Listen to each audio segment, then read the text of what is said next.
하나님께서 오늘 우리에게 주신 말씀의 제목은 그리스도인이 가져야 할 삶의 매뉴얼이라는 제목으로 함께 말씀을 나누겠습니다. 본문 로마서 12장 1절로 2절 말씀 함께 봉독하겠습니다. 시작.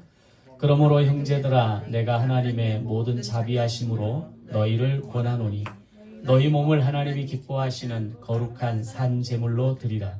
이는 너희가 드릴 영적 예배니라. 너희는 이 세대를 본받지 말고 오직 마음을 새롭게 함으로 변화를 받아 하나님의 선하시고 기뻐하시고 온전하신 뜻이 무엇인지 분별하도록 하라. 아멘. 바울의 3차 전도 여행이 4년 동안 진행되는 가운데 에베소에서 약 2년간 머물면서 두란노 서원을 세우고 소수 정예의 핵심 제자들을 훈련시키는 사역을 하게 됩니다.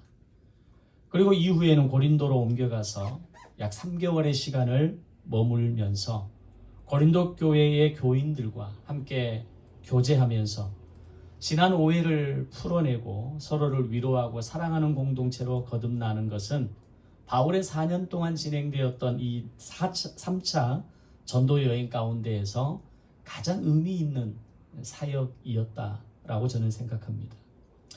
이때 고린도에서 머무는 3개월의 시간 동안 로마서를 기록하고 베베 집사님을 통해서 로마 교회로 보낸 것은 지금까지 모든 전도 여행을 마무리하면서 동시에 새로운 전도 여행을 위한 큰 그림을 그리는 시간이 되었습니다.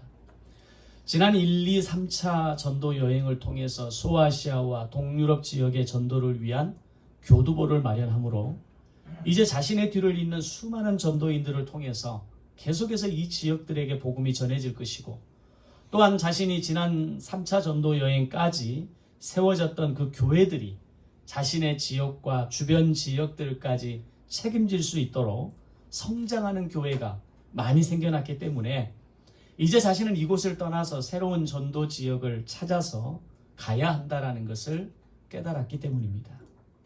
그것은 바울의 회심 이후에 지난 20년의 시간을 통해서 그가 만들었던 선교 현장을 떠나겠다라는 결단이었습니다.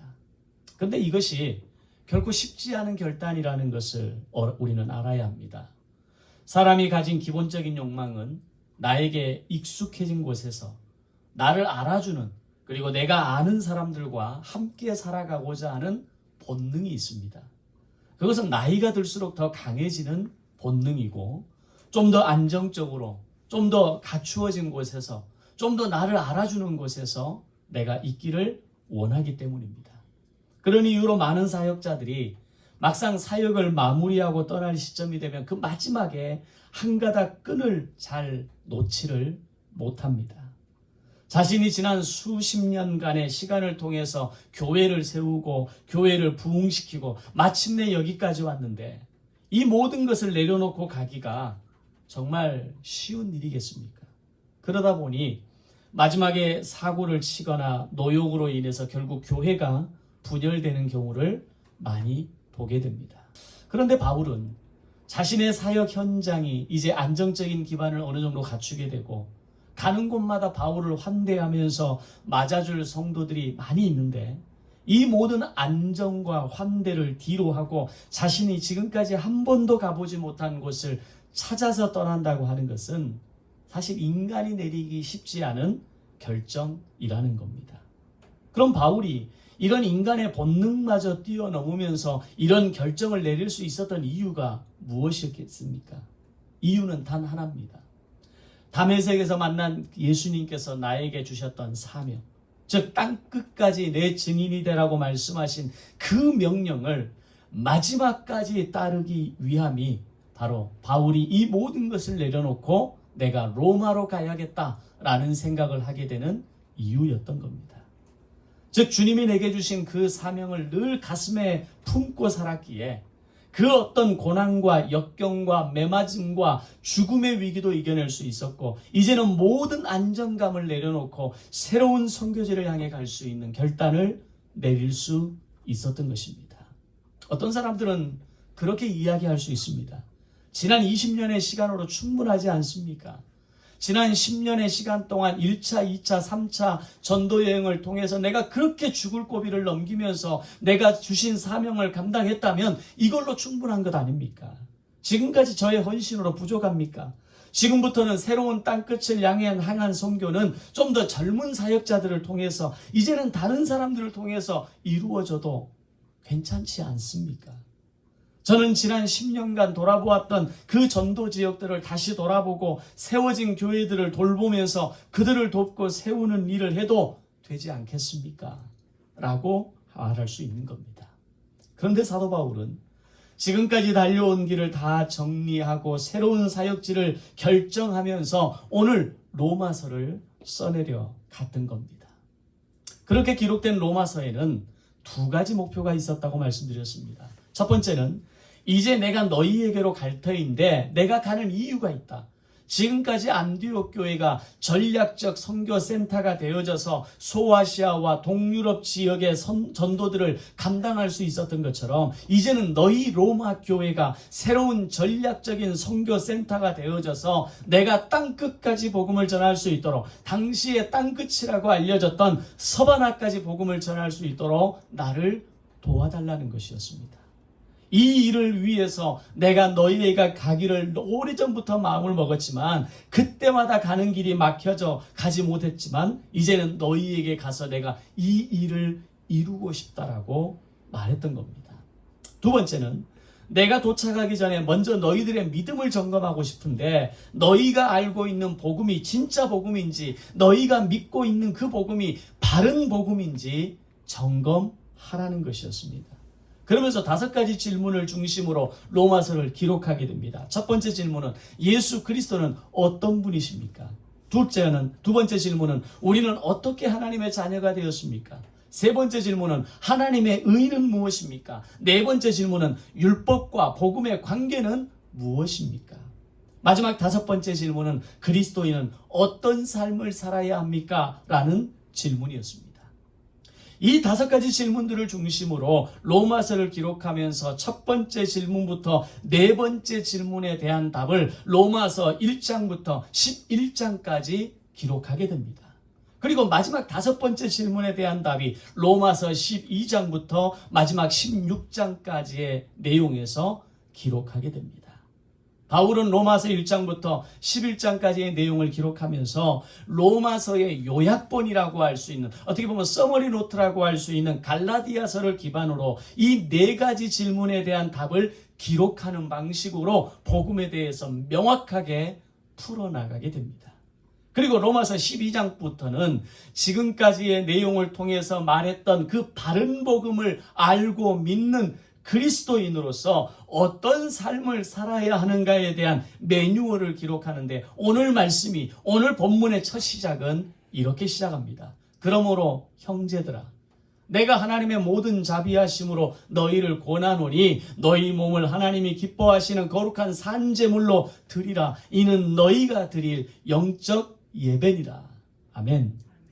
그러므로라고 하는 이 접속어는 지금까지 로마서 1장부터 11장까지에서 말했던 이 앞에 모든 내용을 포함하는 접속어입니다.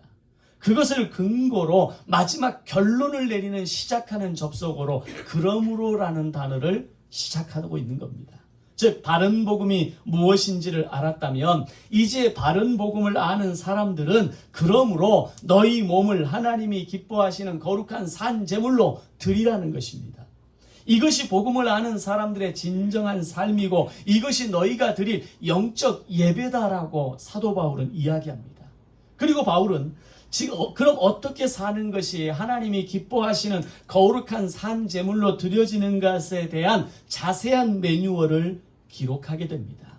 먼저 바울은 성도들이 교회 안에서 살아내야 할 삶의 매뉴얼에 대해서 말합니다. 첫 번째로 성도들은 서로 사랑해야 한다는 겁니다. 로마서 12장 9절에서 사랑에는 거짓이 없나니 악을 미워하고 선에 속하라 라고 말씀합니다. 성도들이 가져야 할 가장 거룩함의 출발점은 서로 사랑하는 것입니다.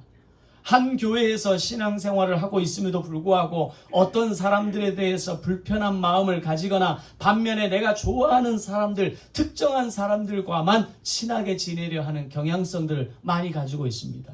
심지어는 한 교회의 성도들임에도 불구하고 그 어떤 사람들에 대한 미움의 마음을 품고 있고 신앙생활을 하고 있는 사람들도 있다라는 겁니다.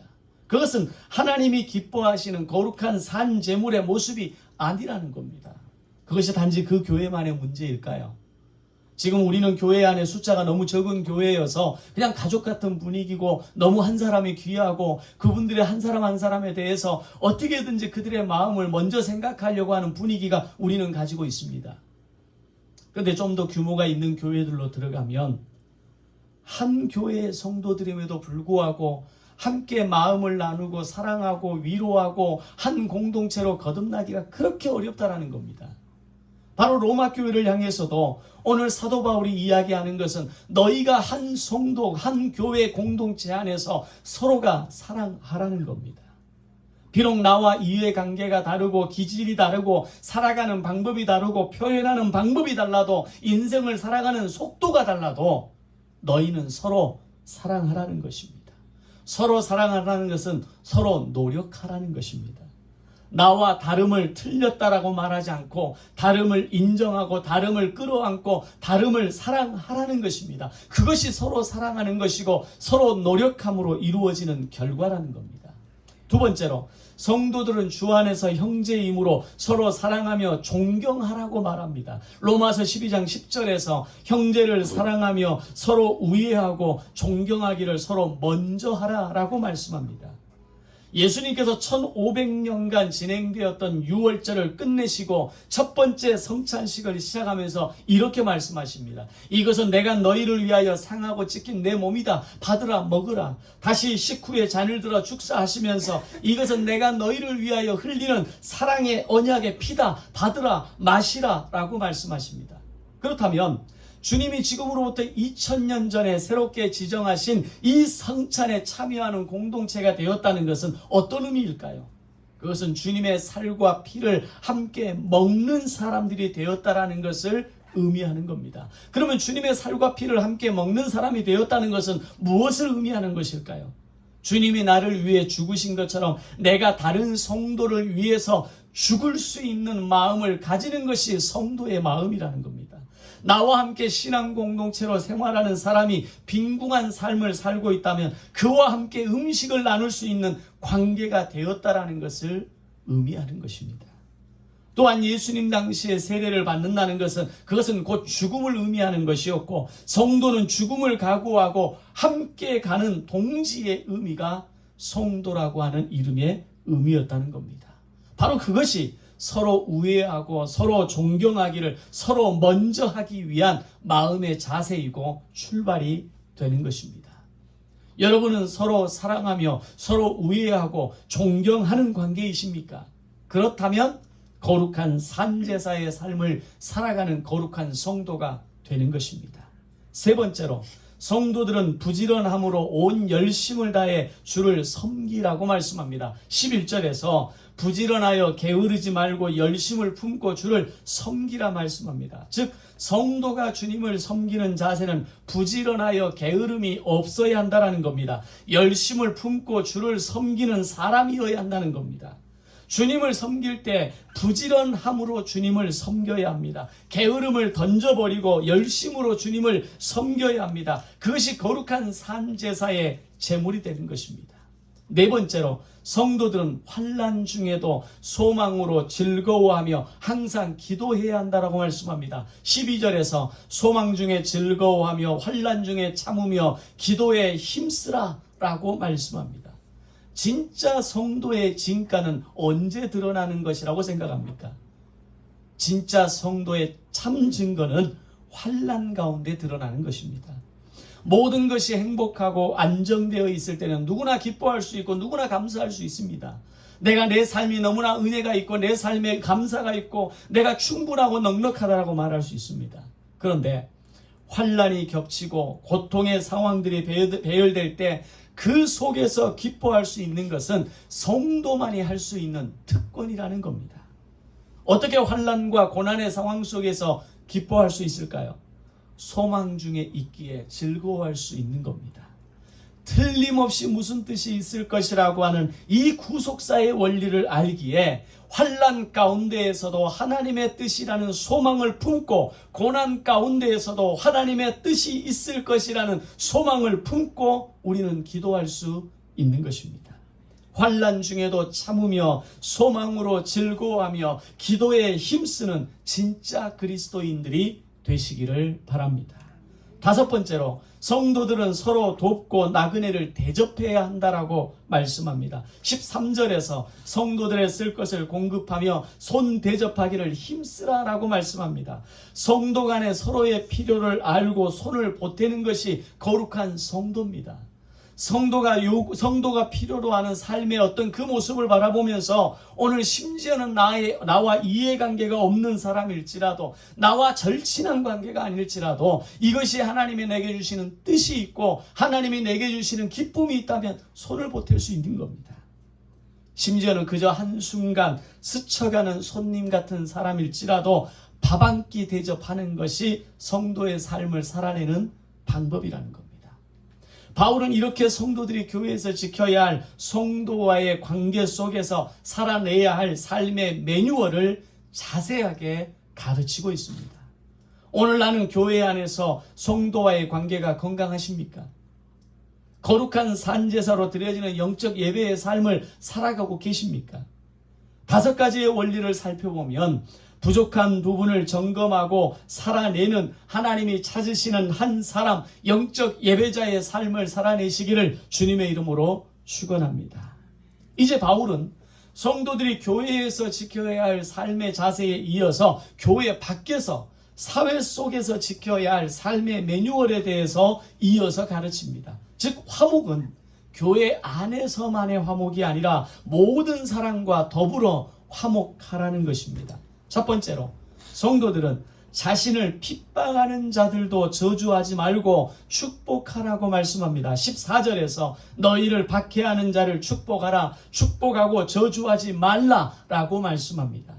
자, 이 말씀을 당시 로마 사회를 살아가는 사람의 입장에서 바울이 보낸 이 로마서를 읽어 내려간다고 하면 상상해 보십시오. 당시 로마 사회를 구성하는 비율은 노예가 70% 이상을 차지하고 있었습니다. 당시 로마 교회를 구성하는 비율은 노예를 중심으로 한 그리스도인이 훨씬 더 많았습니다. 대부분의 복음 전도를 하는 방식이 도시에서 시골로 가고 위에 상위 그룹에서 아래로 내려가는 구조를 가지고 있다면, 로마 교회는, 로마 시대에는 좀 더 다른 방법을 가지고 있다는 겁니다. 아래에서 위로 올라가는 구조였고, 노예들에서부터 복음이 증거되고 그것이 노예의 주인들에게로, 상류층의 사람들에게로 전달되는 방식이 바로 로마에서의 복음이 전해지는 방식이었다는 겁니다. 다시 말하면 바울이 말하는 박해하는 자는 노예를 부리는 주인들을 이야기합니다. 그들을 축복하라는 말씀을 듣는 사람들은 대부분이 노예들이었습니다. 그렇다면 노예들의 입장에서 자기들을 핍박하고 자기들을 억압하는 주인들을 축복하라는 이 말이 과연 쉬운 말이었겠냐라는 겁니다. 더 나아가서 축복하고 저주하지 말라는 이 적극적인 요청을 과연 받아들이기 쉬웠겠냐라는 겁니다. 그런데 놀라운 것은 바울의 이런 로마서를 통해서 기록하는 이런 권면을 받아들이는 노예들이 많았다라는 겁니다. 바울의 로마서를 돌려 읽으면서, 그리고 당시 글을 읽을 수 있는 사람들이 들려주는 로마서를 들으면서 그들은 자신의 주인들에게 마음을 다해 섬기고 그들을 축복하는 사람들이 생겨났다라는 겁니다. 그러자 이 노예의 주인들이 놀라워합니다. 어느 순간부터 자신이 데리고 있는 노예들이 태도가 달라집니다. 주인을 바라보는 눈이 달라집니다. 이전에는 적대적인 눈으로 바라보고 그들에 대해서 순종은 하지만, 복종은 하지만, 그러나 그 마음속에는 언제든지 일어날 수 있는 그 주인들에 대한 도전과 어떤 반역과 그런 어떤 모습들이 남아 있을 수 있었던 겁니다. 그런데 그들이 감당하는 일에 성실함이 달라지는 것을 보게 되는 겁니다. 그러자 주인들은 그 이유가 무엇인지를 알아보기 시작하는데, 바로 그것은 복음을 아는 노예 그리스도인들로부터 시작된 변화라는 것을 알게 됩니다. 그들이 믿는 예수라는 사람이 모든 사람의 죄를 품고 십자가에서 죽었고 사망 권세를 이긴 예수가 부활함으로 인간의 모든 죄를 해결하였다는 겁니다. 그를 믿음으로 부활의 소망이 있고 그를 믿음으로 소망의 삶을 살아갈 수 있다는 것을 알게 됩니다. 그러자 이번에는 노예의 주인들이 예수를 믿기 시작하고 그들이 변화하기 시작하면서 이후 복음은 로마 전체를 전염시키게 됩니다. 그 결과 로마의 복음이 전해진 지 300년 만에 AD 313년 콘스탄티누스에 의해서 기독교가 인정이 되고 이후 테오도시우스 황제에 의해서 기독교가 로마의 국교로까지 공인되게 됩니다. 이게 300년 만에 일어난 변화입니다. 왜였을까요? 너희를 박해하는 자를 축복하라. 그들을 축복하고 저주하지 말라. 이 사도 바울의 권면이 복음을 아는 자들이 세상의 사람들을 심지어는 나를 박해하는 사람들까지도 어떻게 대해야 되는가에 대한 이 매뉴얼을 지키며 살았던 사람들에 의해서 일어난 결과라는 겁니다. 오늘날 우리가 살고 있는 이 대한민국에 불교가 들어온 지 유교가 들어온 지 기독교가 들어온 지 수백 년의 역사를 가지고 있지만 그들이 이 세상을 장악하지 못하는 이유가 무엇입니까? 삶의 매뉴얼이 오늘 어떻게 살아야 하는가에 대한 이 복음을 통한 매뉴얼이 없기 때문입니다. 그런 면에서 기독교의 역사가 100년을 넘어가지만 여전히 세상을 향해서 영향력을 미치지 못하고 여전히 세상에서 사람들이 존중하고 인정하는 기독교가 되지 못하는 이유는 나를 박해하는 자들에 대해서 축복하고 저주하지 말라고 하는 이 수많은 매뉴얼들을 우리는 살아내지 못하기 때문입니다. 그래서 세상은 교회를 바라보면서 존중하지 않습니다. 믿는 사람들을 바라보면서 그 사람을 정말 경이롭게 보지 않습니다. 목사라고 이야기하며 목사라는 그 직함을 듣는 순간 잠깐 놀라기는 하지만 그에 대한 어떤 존경과 존중의 마음을 나타내지 않습니다. 왜 그렇습니까? 세상을 향한 삶의 매뉴얼을 지켜내지 않기 때문입니다. 그러나 로마 시대에 그 로마의 박해 속에서 노예의 삶을 살았던 그 수많은 사람들이 자기의 주인들을 축복하고 저주하지 않고 그들을 존중하고 자신에게 주어진 비록 노예이지만 노예로서의 삶을 감당하는 그 모습이 주인들을 변화시키고 그 주인들이 결국 나라 전체를 변화시키는데 걸린 시간은 300년이라는 겁니다.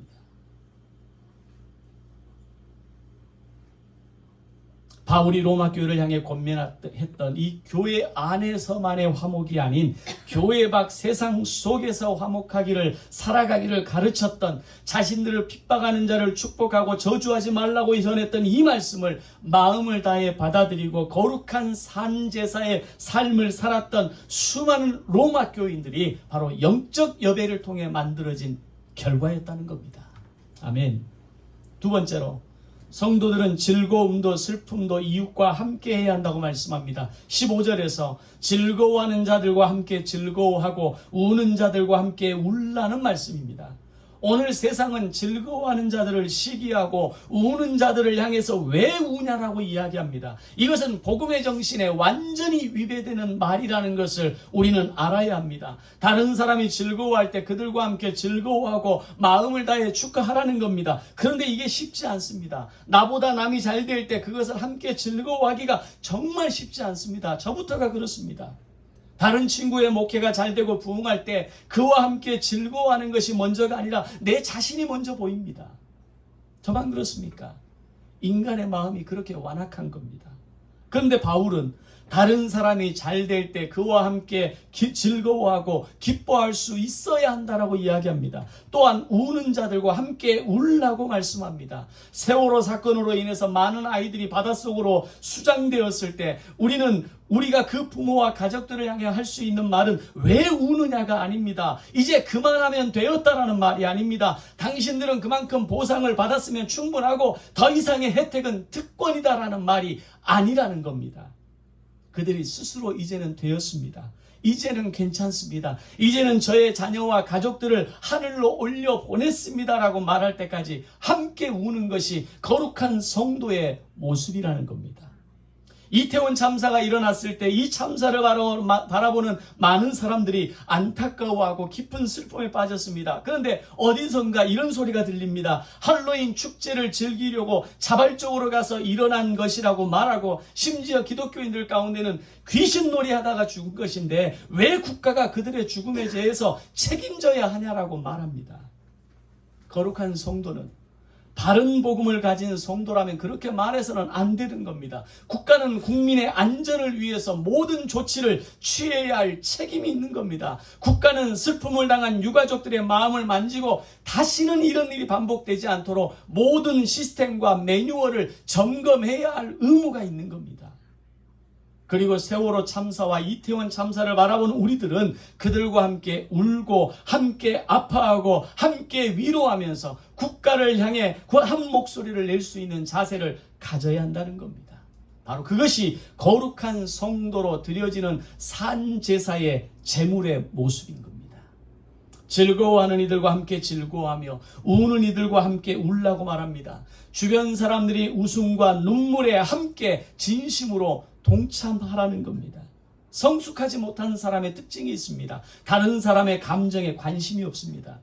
그러나 성숙한 사람들은 다른 이의 마음에 즐거움을 더하여 주려고 하고, 다른 사람의 감정을 헤아리려고 노력하고, 그 감정을 헤아리면서 만져주고 위로하고 함께 웃고 함께 즐거워할 수 있는 마음을 성숙한 그리스도인들은 가지고 있는 겁니다. 세 번째로, 성도는 교만하지 말아야 한다고 말씀합니다. 16절에서 서로 마음을 같이하여 높은 데 마음을 두지 말고 도리어 낮은 데 처하며 스스로 지혜 있는 채 하지 말라. 한마디로 교만하지 말라는 얘기입니다. 인간이 가장 쉽게 무너질 수 있는 영역 중에 하나가 바로 교만입니다. 이것을 너무나 잘 아셨던 예수님께서 마태복음 7장 12절에서 그러므로 무엇이든지 남에게 대접을 받고자 하는 대로 너희도 남을 대접하라. 이것이 율법이요 선지자니라 라고 말씀합니다. 율법과 선지자라는 말은 구약 전체를 상징하는 한 문장입니다. 즉 구약에서부터 가지고 있는 중요한 맥락, 중요한 정신은 남을 대접하고 남을 섬기는 것이 하나님의 자녀, 하나님의 사람이라고 하는 사실입니다. 좀 더 높은 곳에서 다른 사람 위에서 군림하려고 하고 다른 사람보다 더 많은 것을 누리려는 마음이 인간이 가진 본능이라면 그 본능을 거스릴 수 있는 삶이 되라는 겁니다. 그것이 단지 내 힘으로 되겠습니까? 그것이 단지 내 결심으로 되는 거겠습니까? 복음을 아는 자만이, 바른 복음을 믿는 자만이 할 수 있는 거룩한 능력이 되는 것입니다. 네 번째로, 성도들은 선한 일을 함께 행하라고 말씀합니다. 17절에서 아무에게도 악을 악으로 갚지 말고 모든 사람 앞에서 선한 일을 도모하라 라고 말씀합니다. 아무에게도 악을 악으로 갚지 말고 모든 사람 앞에서 선을 도모하라는 말씀은 너희는 도덕적, 윤리적 삶을 살아야 한다는 말씀이 아닙니다. 너희는 재판관이 되려고 하지 말고 제사장이 되라는 의미입니다. 우리의 기본적인 본성은 다른 사람에 대해서 재판관이 되려 하는 기본적인 습성을 가지고 있습니다. 그래서 사람들을 볼 때 먼저 판단하고 먼저 정죄하고 심지어 징계까지 내리는 것을 보게 됩니다. 그건 기질에 따라 훨씬 더 심해집니다. 저와 같은 기질을 가진 사람들은 일단 안 좋은 게 먼저 보입니다. 바로 잡아야 할 게 먼저 보이고 부족한 게 먼저 보입니다. 그래서 늘 제가 말하는 어떤 먼저 제 마음속에 일어나는 감정들은 비판하고 판단하고 그것을 상황을 분석하고 그것을 다르게 잡으려고 하는 기본적인 습성이 제 안에 있는 겁니다. 그러나 성경은 재판관이 되려 하지 말고 제사장이 되라고 말씀합니다. 하나님은 우리에게 왕같은 제사장이 되라고 말씀하시지 왕같은 재판관이 되라고 말씀하지 않으셨다라는 겁니다. 그것이 거룩한 성도들이 가져야 할 본분이기 때문입니다. 당시 노예의 삶을 살았던 로마 교회의 많은 성도들은 자신을 핍박하고 억압하는 주인들에 대해서 분노의 감정과 억울함의 감정과 어떻게 하면 그들에게 복수하고 노예에서 벗어날 수 있을까를 먼저 생각했을 겁니다. 그러나 바울은 로마 성도들에게 보복은 하나님의 영역이다. 그리스도인은 끝까지 선으로 악을 이기는 자세를 살아야 한다라고 권면하고 있는 겁니다. 그 권면이 300년 만에 이루어진 역사였습니다. 바울은 이것을 더 설명하기 위해서 19절 21절 말씀에서 당시 각 가정에서 필요한 불을 꺼뜨리면 이웃에 가서 불씨를 받아왔던 것에 비유하면서 바울은 원수라 할지라도 선을 베풀어서 먼저 숯불을 머리에 이고 찾아가서 그에게 도움을 주라고 말씀합니다. 그러면 원수는 선을 베푼 그 행동을 보면서 마음의 울림을 느끼게 될 것이고 자신의 행동에 부끄러움을 가지게 될 것이고 자신이 저질렀던 어떤 모습에 대해서 후회를 하게 될 것이라고 설명합니다. 바로 그것이 악을 이기는 방법이라고 전하는 것입니다. 교회는 세상을 향해 친절해야 합니다. 교회는 세상을 향해 함부로 말해서는 안 됩니다. 교회는 세상을 향해 선을 베풀고 그들을 어떻게 도울 수 있는가를 먼저 고민해야 됩니다. 그것이 숯불을 머리에 이고 세상을 찾아가는 돕는 행동이 될 때 어느 날 세상은 교회를 향해 고맙다라고 말할 것이고 교회를 친구로 여기게 될 것이고 교회를 향한 존중의 시선으로 바라보게 될 것입니다. 바울은 이렇게 하나님과 교제를 나누며 사는 성도들은 교회 안에서도 거룩한 산제사의 제물로서의 삶을 살아야 하고 교회 밖에서도 내가 속한 공동체에서 어떻게 살아야 하는가에 대해서 자세히 말씀하고 있는 겁니다. 신앙은 결코 추상적인 게 아닙니다. 신앙은 관념적인 것이 아닙니다. 신앙은 내 마음속에만 존재하는, 내 마음속에만 집을 트는 것이 아니라는 겁니다. 신앙의 진정한 신앙의 해석은 교회 안에서 드러나야 합니다. 교회 밖에서 드러나야 합니다. 세상 사람들을 향해서 먼저 나아가야 합니다. 그것이 바로 거룩한 산제사의 제물로 드려지는 영적 예배의 삶을 주일의 이 시간뿐만이 아니라 우리의 하루하루 주어진 일상의 삶 속에서 세상 속에서 1년 365일을 살아가는 거룩한 삶의 매뉴얼이 되는 것입니다. 오늘도 그리스도인이 살아내야 할 이 삶의 매뉴얼을 잘 적용하시면서 살아내는 거룩한 산제사를 드리시는 하나님이 찾으시는 한 사람의 예배자로 살아내시길 주님의 이름으로 축원합니다. 함께 기도하겠습니다.